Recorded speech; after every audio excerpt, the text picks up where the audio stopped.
Sa loob ng mahigit 1,000 taon, iisa lamang ang kinikilalang simbahan, ang Simbahang Katolika.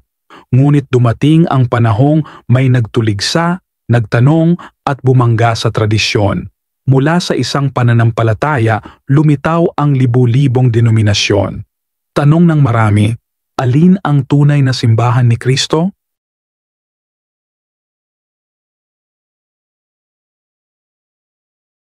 Ang Biblia ay malinaw sa pagkakalarawan ng isang simbahan ni Kristo. Sa Mateo 16 at 18, sinabi ni Jesus kay Pedro, "At sinasabi ko sa iyo, ikaw ay Pedro, at sa ibabaw ng batong ito ay itatayo ko ang aking iglesia." Hindi sinabing mga iglesia, kundi iisang iglesia. Sa Ebanghelyo pa lamang, makikita na ang layunin ni Kristo ay magtatag ng isang katawan na magkakaisa sa pananampalataya. Ang salitang iglesia sa orihinal na Griego ay ekklesia na nangangahulugang pagtitipon ng mga tinawag. Hindi ito tumutukoy sa gusali kundi sa komunidad ng mga mananampalataya na sumusunod kay Kristo. Mula sa mga apostol, lumaganap ang iisang pananampalataya na pinangungunahan ng mga itinalagang tagapagturo, mga obispo na ginabayan ng Espiritu Santo. Makikita rin natin sa mga sulat ni San Pablo ang pagbibigay diin sa pagkakaisa. Sa Efeso 4:4-5, sinabi niya, "Iisa ang katawan at iisa ang Espiritu. Iisa ang pananampalataya, iisa ang binyag." Ipinapakita nito na ang orihinal na plano ng Diyos ay hindi para sa magkakaibang interpretasyon, kundi para sa pagkakaisa sa katotohanan. Sa gawa ng mga apostol, kitang-kita ang istruktura ng simbahan. May mga itinalagang pinuno, may sentral na pamumuno at may mga tagubilin sa wastong doktrina. Hindi ito isang maluwag na samahan ng iba't ibang pananaw. Ito'y may isang turo na pinangangalagaan. Ang tradisyon ng apostolikong paghirang ay nagpapatuloy mula kay Pedro at sa mga apostol patungo sa kanilang mga kahalili. Ito ang tinatawag na apostolic succession, isang mahalagang tanda ng tunay na simbahan. Kaya't sa Biblia pa lamang, malinaw na may isang simbahan na may malinaw na pinagmulan, pinuno at doktrina. At kung ating susuriin, ang mga tanda nito ay masusumpungan sa Simbahang Katolika. Ngunit paano nagsimula ang pagkakahati? Paano lumitaw ang Protestantismo? Diyan natin sisimulan ang susunod na bahagi ng ating talakayan.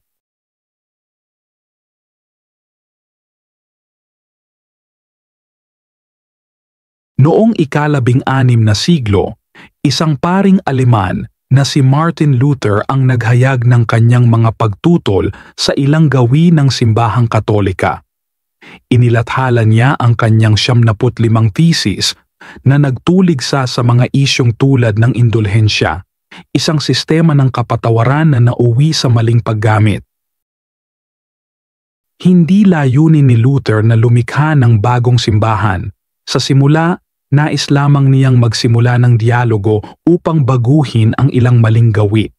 Ngunit dahil sa tensyon, politika at hindi pagkakasundo, humantong ito sa pagputol niya sa awtoridad ng Papa at ng simbahan. Kasunod nito, lumitaw ang iba't ibang reformista, sina John Calvin, Ulrich Zwingli at iba pa. Binuo nila ang kani-kanilang interpretasyon ng pananampalataya na kalaunay nagbunga ng sari-saring denominasyon. Ang konsepto ng Scripture Alone o Sola Scriptura ay naging pundasyon ng Protestantismo.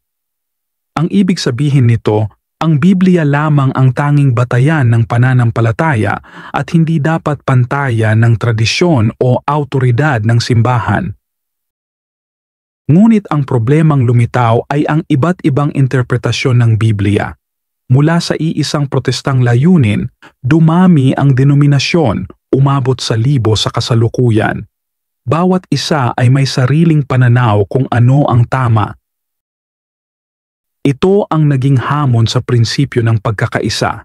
Kung ang bawat isa ay pwedeng magkaroon ng sariling interpretasyon, paano natin malalaman ang buong katotohanan?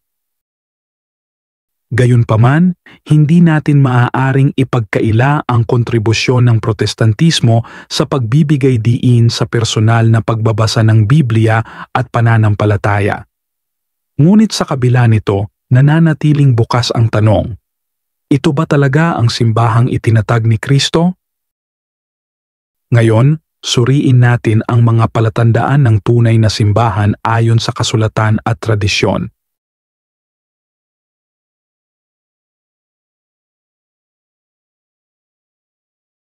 Sa kasulatan at sa mga katesismo ng simbahan, may 4 na pangunahing palatandaan ng tunay na simbahan. Ito ay isa, santo, katoliko, at apostoliko. Ito ang tinatawag na marks of the church. Ang 1 ay nangangahulugang iisa ang pananampalataya at iisang katawan ni Kristo. Sa gitna ng pagkakaiba-iba ng lahi, kultura at wika, nananatili ang pagkakaisa sa turo at sakramento.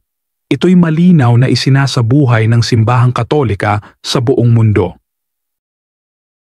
Ang holy ay nangangahulugang banal ang simbahan dahil sa kabanalan ng Diyos, ng mga sakramento at ng mga santo na nagsilbing halimbawa sa loob ng kasaysayan.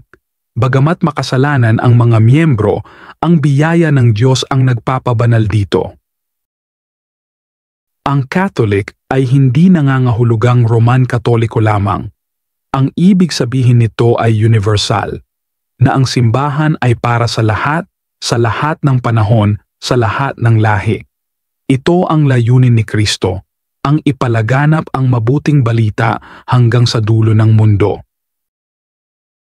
Ang apostolic ay nangangahulugang may tuwirang ugnayan sa mga apostol.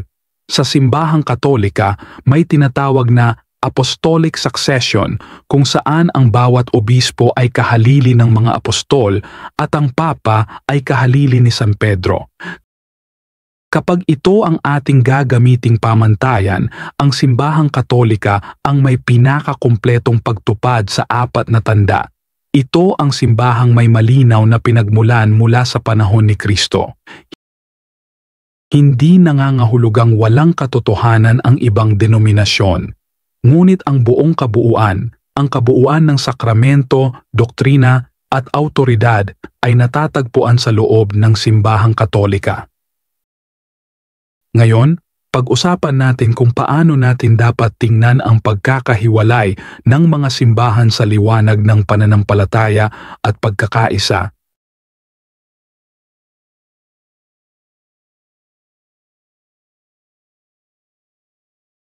Hindi itinuturing ng simbahang Katoliko na kaaway ang mga Protestante.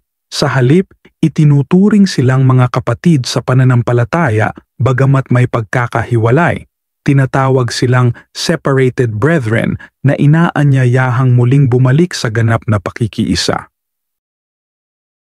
Sa dokumentong Unitatis Redintegratio ng Vatican II, ipinahayag ng simbahan ang kanyang hangaring makipag-isa sa mga Kristiyano mula sa iba't ibang denominasyon, hindi sa pamamagitan ng pamimilit, kundi sa dialogo, pagmamahalan at katotohanan. Pinahahalagahan ng simbahan ang pananampalataya ng mga Protestante, lalo na ang kanilang pag-ibig sa salita ng Diyos. Ngunit nananatiling panawagan ang pagbabalik sa ganap na katotohanan ng Ebanghelyo na buo sa loob ng simbahang Katolika. Ang ekumenismo ay hindi kompromiso sa katotohanan. Sa halip, ito ay paghahanap ng pagkakaisa batay sa kabuuan ng turo ni Kristo. Hindi sapat na magkaisa lamang sa damdamin, kailangan ding magkaisa sa pananampalataya at doktrina. Ang mga hakbang tungo sa pagkakaisa ay dapat magsimula sa pagkilala sa pinag-ugatang katotohanan. Ang kasaysayan ay may masasakit na bahagi, ngunit ang Espiritu Santo ang patuloy na gumagabay sa simbahan upang muling paglapitin ang mga anak ng Diyos.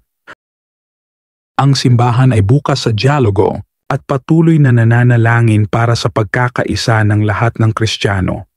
Sa kabila ng mga pagkakaiba, naniniwala itong darating ang panahon ng muling pagsasama sa ilalim ni Kristo. At bilang mananampalataya, tayong lahat ay may tungkuling manalangin, mag-aral at magmahal upang sa huli makita natin ang katuparan ng panalangin ni Jesus upang silang lahat ay maging isa.